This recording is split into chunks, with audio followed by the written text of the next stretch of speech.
आदरणीय संत समाज, सज्जनों और देवियों, गुरु पूर्णिमा भारतवर्ष में बहुत महत्वपूर्ण है, लेकिन धर्मशास्त्र में होली, दिवाली, रक्षाबंधन ये सब की चर्चा है और इतिहास है। गुरु पूर्णिमा का इतिहास नहीं मिलता, किंतु है ये प्राचीन। गुरु की पूजा करके चौमासा शुरू होता था। पहले यातायात साधन कठिन था, सड़कें ऐसी नहीं थी, यान तो ऐसे थे ही नहीं। यान में रथ, बैलगाड़ी और पानी में नौका, थोड़ी बड़ी जहाज भी, बाकी और कोई यान नहीं था। वर्षा में साधु संत आश्रमों में टिकते थे और गृहस्थ लोग भी छावनी बना करके साधुओं को चौमासा रखते थे। गृहस्थों का निमंत्रण होता था साधुओं के लिए, वो छावनी बनाते थे और उनके यहाँ चौमासा निवास होता था। रोज़ सत्संग होता था, गृहस्थ लोग सुनते थे, संत लोग तो रहते ही थे। इसकी शुरुआत गुरु पूजा से शुरू होती थी और ये धीरे धीरे काफ़ी रूढ़ हुआ। गुरु की आवश्यकता क्या है, ये सहज जाना जा सकता है कि बिना गुरु के किसी प्रकार का ज्ञान नहीं होता है। टोकरी बनाने का ज्ञान, खाट बीनने का ज्ञान, जूता टाँकने का ज्ञान भी गुरु बताता है। सबके उस्ताद होते हैं। जीव स्वभाव से गुरु है, लेकिन बोध नहीं है। जिसके जीवन में बोध हो गया है और जिन्होंने अपने गुरुत्व का उद्घाटन कर लिया है, ऐसा महापुरुष दूसरों का गुरु होता है। वेदांती कहते हैं कि जीव ब्रह्म हो जाता है, पारखी कहते हैं जीव गुरु हो जाता है।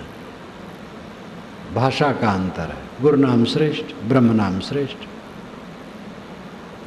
लेकिन ब्रह्म कहने पर भी गुरु की आवश्यकता वहाँ भी है।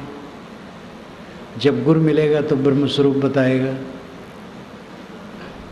गुरु की आवश्यकता सदैव बनी रहती है।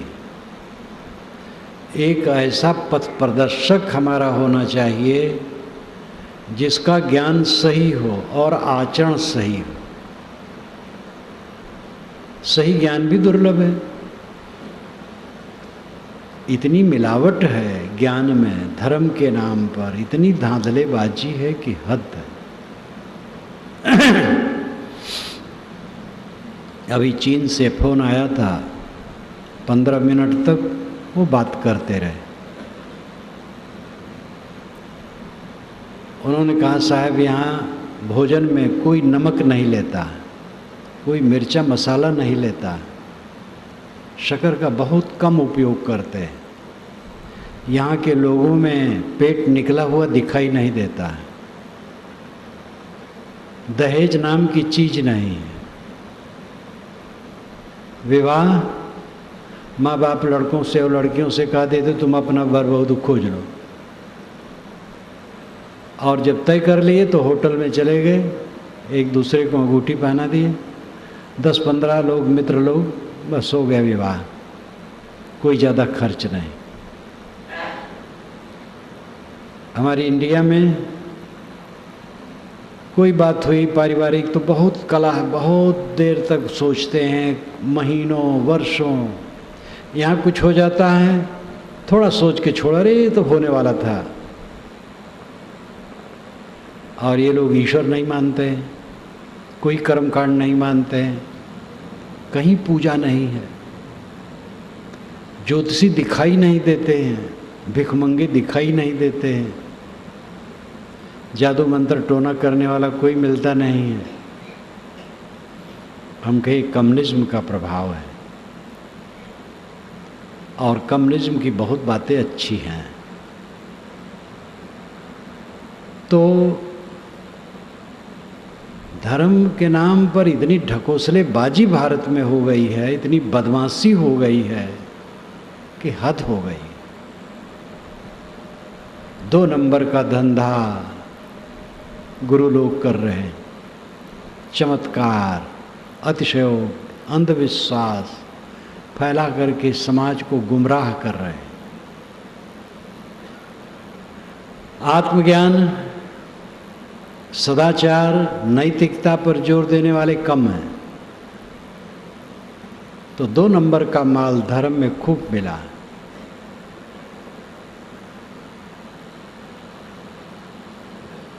हमें विवेकी होना चाहिए। धर्म का सच्चा स्वरूप हमारे सामने आना चाहिए।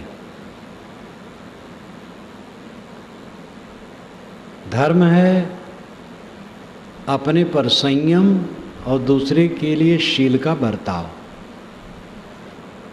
बस इतने धर्म है।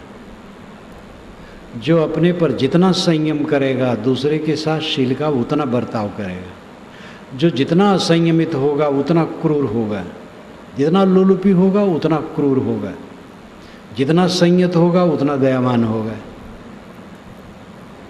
इसी में सारा धर्म समाहित है। गुरु का अर्थ होता है श्रेष्ठ, गरिष्ठ, परिपक्व। कुछ जीवों की अलग क्वालिटी नहीं होती है गुरु की, सब जीवों के मूल में गुरुत्व है। सब जीव बराबर है, सब जीव को, सब आत्मा को एक बात है। जीव सादा शब्द है, सब जीव गुरु है, लेकिन उनका गुरुत्व छिपा है। एक तो समझ नहीं है और दूसरे आचरण नहीं। आप जड़ नहीं है, चेतन है।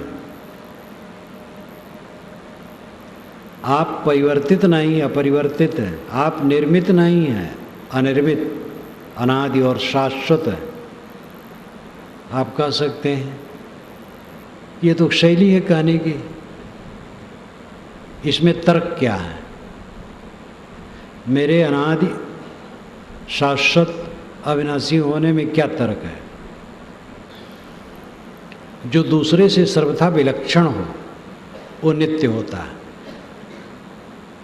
और जो दूसरे के लक्षणों से लक्षित हो उसी से निर्मित होता है। चेतना, चैतन्य, चेतनात्मा समस्त जड़ पदार्थों से बिल्कुल विलक्षण है।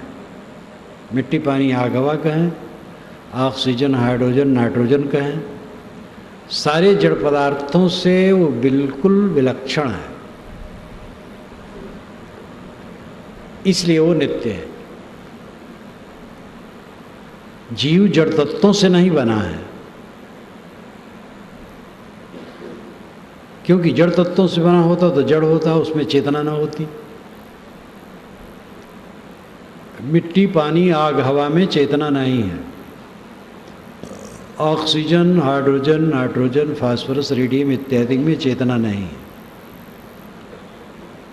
जब मूल द्रव्य में चेतना नहीं है तो उनके कार्यों में चेतना कैसे आएगी? चेतना एक स्वतंत्र गुण है, गुण द्रव्य में रहता है।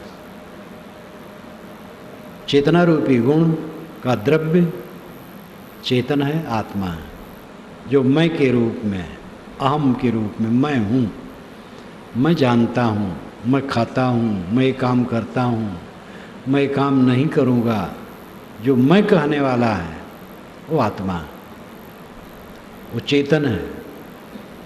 तत्व मैं तू नहीं कहते, निर्जीव पदार्थ मैं तू नहीं कह सकते। ज्ञानी दशा, ज्ञानवान होना, ये विलक्षण लक्षण है। इन लक्षणों से लक्षित आत्मा अनादि अनंत शाश्वत है। और इस जीवन में हम बचपन से आज तक देखते हैं, हमारी स्मृति है, 5 वर्ष की उम्र, 4 वर्ष की उम्र की बातें याद हैं, 5 वर्ष की उम्र की बातें याद हैं, फिर और ऊपर जाते हुए तो और याद होती जाती हैं। भौतिकवाद के अनुसार शरीर के सारे कण 7 वर्ष में बदल जाते हैं। अगर भौतिक पदार्थों का समुच्चय में होता तो 7 वर्ष पुरानी बातें याद न रहती। अगर आदमी 21 वर्ष का हो गया है तो 3 बार बिल्कुल आमूल चूल बदल चुका है। 60, 70, 80, 90 वर्ष का है, कितनी बार उसके शरीर में एकदम परिवर्तन हो चुका है। लेकिन दृष्टा, मंता, साक्षी, बोधा, ज्ञाता एक समान है। जो दृष्टा है वही ज्ञाता है, जो ज्ञाता है वही बोधा है, जो बोधा है वही मंता है। दृष्टा देखने वाला, ज्ञाता जानने वाला, और बोधा बोध करने वाला, अच्छी तरह से जानने वाला, मनता मनन करने वाला, वो एक ही तत्व है मैं के रूप में। वो नित्य पदार्थ है, वो स्वभाव से निर्विकार है। उपाधि में पढ़ करके सविकार बनता है। जैसे एक आदमी बैठा है, साफ सुथरा चित्त है, किसी बात की याद आ गई तो उसकी बवंडर उसके दिमाग में आ गई, तो याद की उपाधि से विकार आया। किसी संबंध में हलचल हो गई तो विकार आया। उपाधि यानी संबंध से विकार आता है। आत्मा का स्वरूप निर्विकार है। उसी निर्विकारता को स्थिर रखना, पहले ये समझना कि आत्मा निर्विकार है। ये जीव आत्मा ही गुरु है, श्रेष्ठ है, शुद्ध बुद्ध है और स्वभाव से निर्विकार और निर्मल है। संबंध में पढ़ करके स्वीकारी हुआ है, इसलिए अपने आप को साध करके निरंतर निर्विकार स्थिति में रहना है। ये बोध होना चाहिए। ये बोध गुरु देता, जो देता वही गुरु है।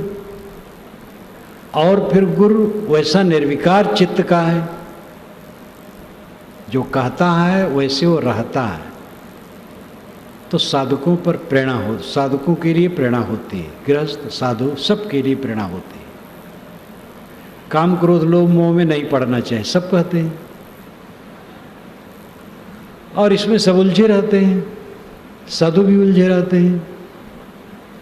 तब होता है कि ये कहने सुनने का तरीका है, सब तो उलझे। लेकिन अगर कोई है कि नहीं उलझा है, तब साफ जाहिर होता है कि ऐसा जिया जा सकता है। और जब इतना बोध हुआ कि जिया जा सकता है, सामने उदाहरण है, तो बल मिलता है। गुरु उपदेश करता है और उसकी पवित्र रहनी से हम प्रेरित होते हैं। ऐसे गुरु की आवश्यकता है जिसका बोध सही हो और रहनी पवित्र हो। वेदांत में इसको श्रोत्री ब्रह्मनिष्ठ कहते हैं। निर्गुणी धारा में रहनी संपन्न और बोधवान कहते हैं। बात वही है, श्रोत्री और ब्रह्मनिष्ठ। वेदांतियों की भाषा श्रोत्री नाम बहुत सुना हुआ, पहले पुस्तकें नहीं थी, गुरु सुनाते थे, से सुनता था, सुनते सुनते पंडित हो जाता था, तो इसलिए श्रोत्री कहा जाता है। विद्वानों में आज भी कहा जाता है बहुत श्रोत्री हैं, यद्यपि वो सुनते कम है पढ़ते ज़्यादा हैं, लेकिन श्रोत्री का अर्थ ही है बहुत सुना हुआ, बहुत ज्ञानी। तो श्रोत्री हो और ब्रह्मनिष्ठ हो, यानी आत्मलीन हो।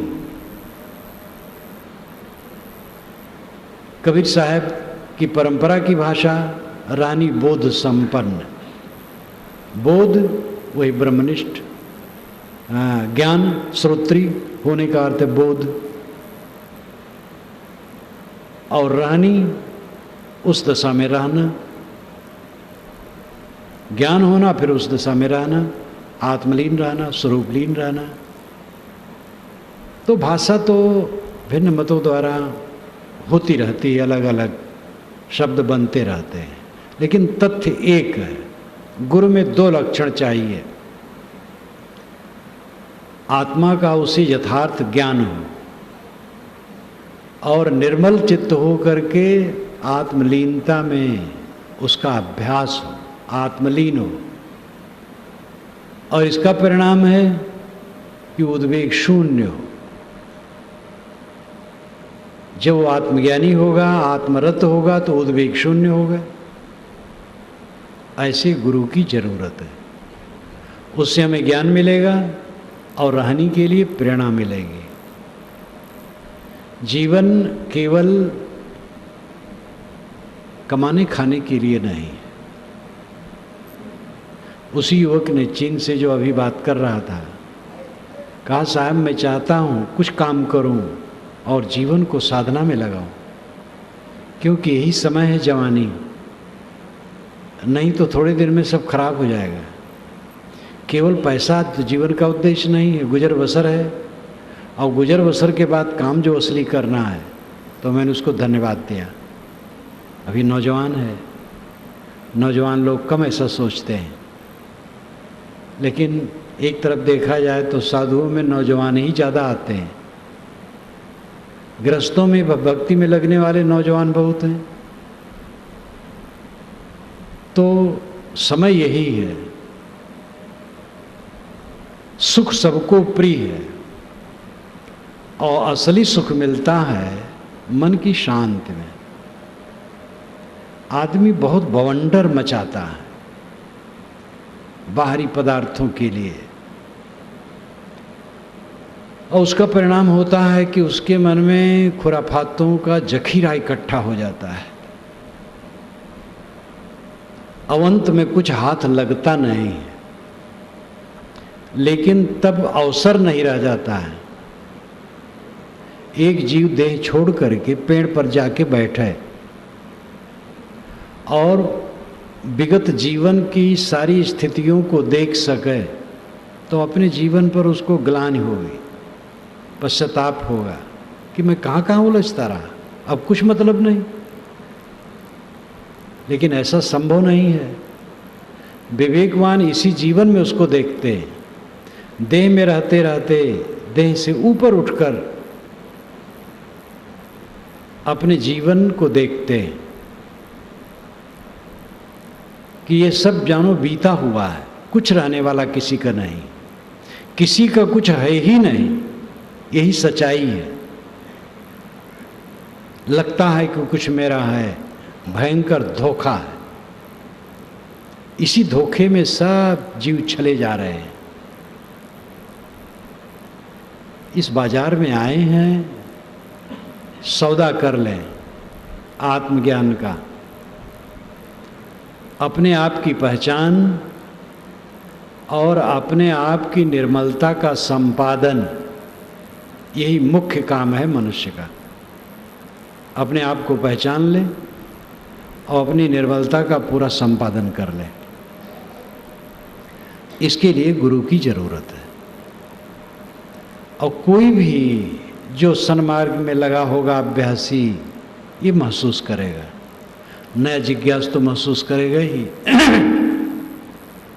मैं स्वयं महसूस करता हूँ, मेरे गुरुदेव न मिले होते। श्री राम सूरत साहब मेरे गुरुदेव हैं, वे न मिले होते, उनकी शरण में मैं न आया होता, तो जो स्थिति मुझे आज मिली है कहाँ मिलती, पता नहीं कहाँ भटकता होता, क्या दयनीय दशा होती। सद्गुरु मिले, रास्ता दिखाए, शरण दिए, आधार मिला, समझा, लगा, और वह सौभाग्य प्राप्त हुआ। जीवन में जो करना चाहिए उस काम में रतिगति हुई, ये सब गुरु की कृपा का फल है। इसलिए गुरु उपासना भारतीय परंपरा में नहीं, पूरे विश्व में व्याप्त है। सूफियों में गुरु के प्रति इतना समर्पण है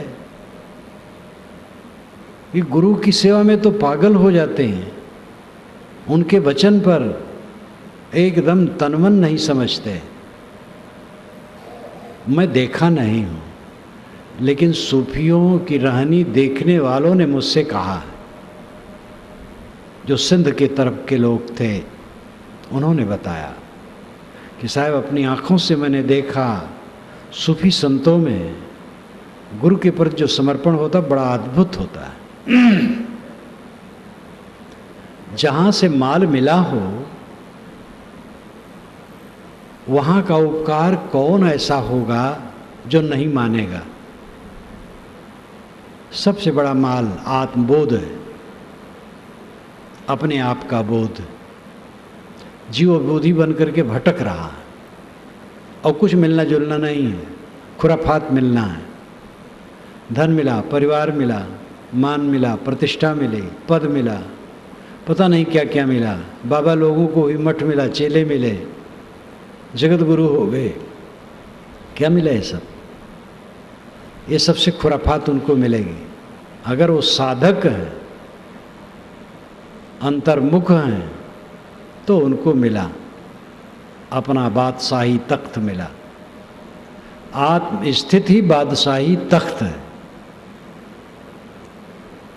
जिसका मन उद्वेग शून्य है, कामना शून्य है, अहंकार शून्य है, जो सब समय सब कुछ का अंत देखता है, अपने शरीर का अंत हर क्षण देखता है,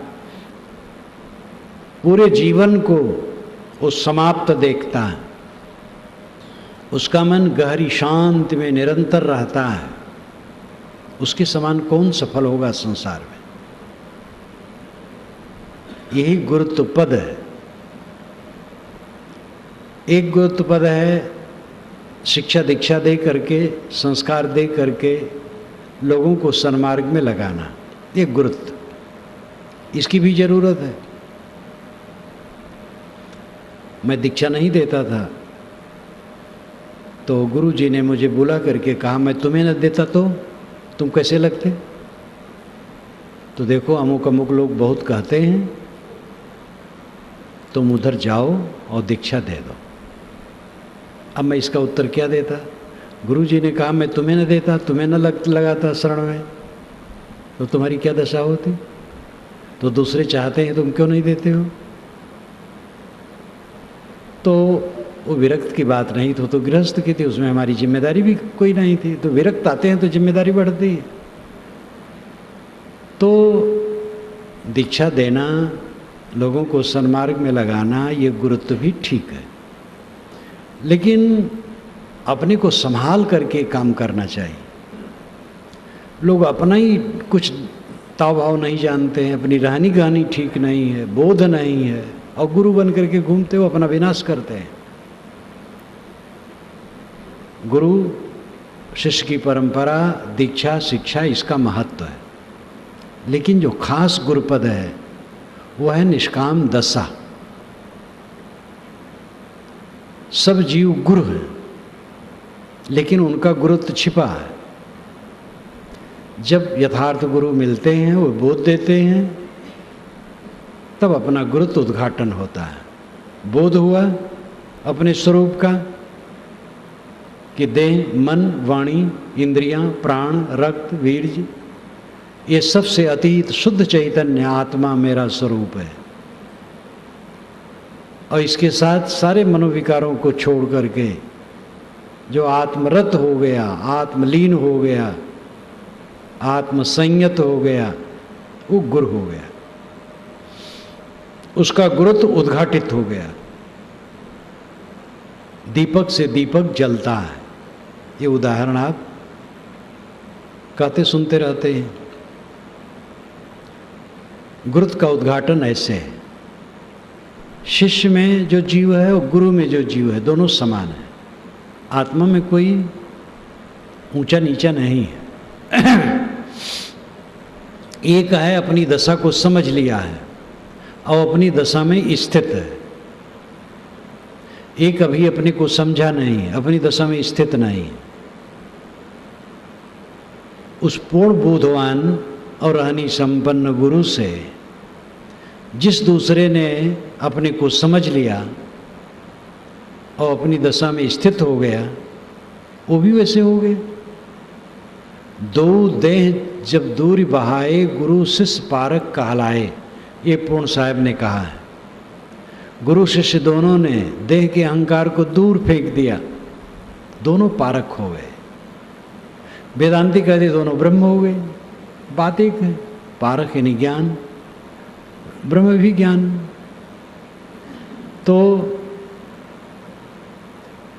गुरुत्व सबके अंदर में है, सब जीव गुरु रूप हैं, लेकिन अपने पहचानते नहीं, इसलिए बिलबिला रहे हैं।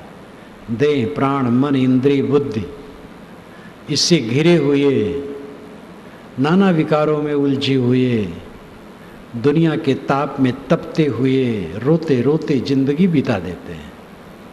व्यर्थ में रोते, जहाँ कुछ उनका नहीं है उसके लिए रोते हैं। जब गुरु बोध देता है, भ्रम मिटता है, तो जैसे सपने से कोई जग जाए, वो दशा आती है।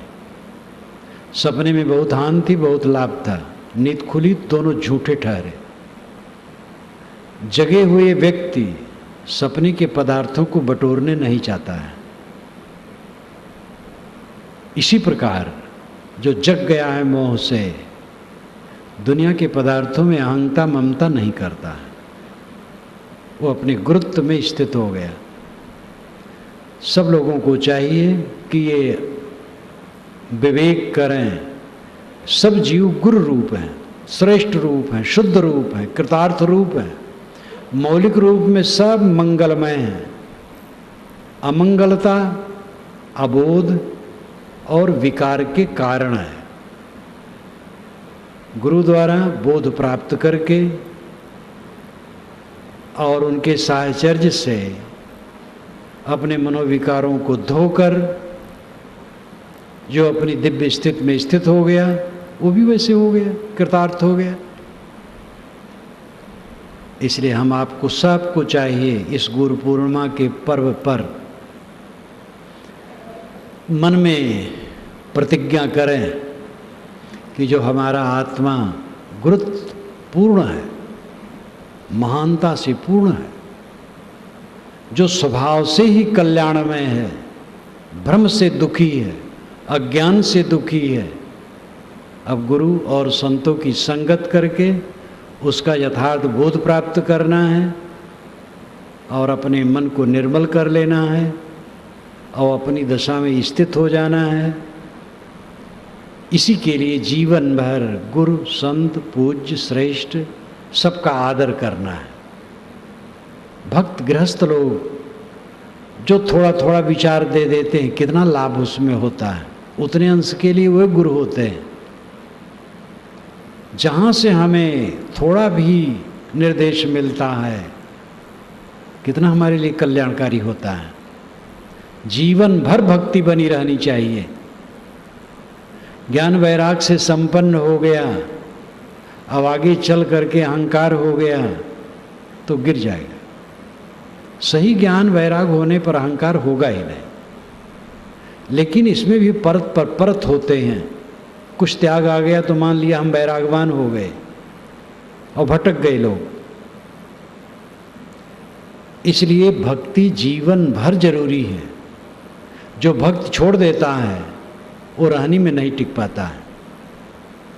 कितने लोग 50-50 वर्ष के हो गए साधना करते करते, अब अहंकारी होकर के भटक गए। इसलिए भक्ति शुरू में, मध्य में, अंत में सब जगह जरूरी है। हम सब गुरु संतों से निर्देश ले करके अपने आत्मा के स्वरूप को समझें और साधना द्वारा अपने चित्त को निर्मल करें और अपनी दशा में स्थित हों। ध्यान बाहरी आलम्बन लेकर के मन का ठहराना एक ध्यान होता है, आंखें बंद की, बंद आंखों में अंधकार प्रकाश दिखाई दिया, उसी में मन टिकाए, ये ध्यान है। ये परम ध्यान नहीं है। परम ध्यान है कुछ न सोचना, संकल्पों का त्याग कर दिया, अपने आप शांत। लेकिन ये सहज नहीं, इसलिए पहले कोई आधार लेकर के तब अभ्यास किया जाता है। जब अभ्यास वैराग दोनों बढ़ता है, चित्त की अनासक्ति और अभ्यास ये दोनों बढ़ते हैं, तब कभी अवस्था आती है कि संकल्प शून्य हो करके साधक शांत हो गया। ये अंतिम अवस्था है। जागृत में रहते रहते संकल्प शून्य हो के शांत हो गया, निर्भय हो गया। मौत के समय यही होगा, भूलते भूलते सब भूल जाएगा, बस मौत। ध्यान समाधि मौत है, मृत्यु है। इस मृत्यु का अभ्यास रोज करने से आदमी निर्भय हो जाता है। याद करके दुनिया कूड़ा कबाड़, हर शोक हानि लाभ शोक मोह सब होता है, और सब भूल गए तो कोई दुख नहीं। जो जागृत अवस्था ही में समय समय से सबको भूल करके आत्मलीन हो जाता है, उसका सब भय मिट जाता है, और मृत्यु का वर्णन वो पहले कर लेता है। इसी जीवन में मृत्यु स्वीकार लिया, सब भुला देता है, समाधि में लीन हो गया, सब भूल गया। ये अंतिम अवस्था है, निर्भय पद, जहाँ सब भूल जाता है, अपने आप शेष शिव तत्व, शेष तत्व, बका। सूफी संत बका कहते हैं, बाकी बचा हुआ। सबको छोड़ दिया तो आत्मा शेष है, वही बच गए। ये अंतिम गुरुत्व स्थित है। इस दिशा को समझो, करो, चलो। इसी शुभकामना के साथ मैं अपनी वाणी को विराम देता हूँ।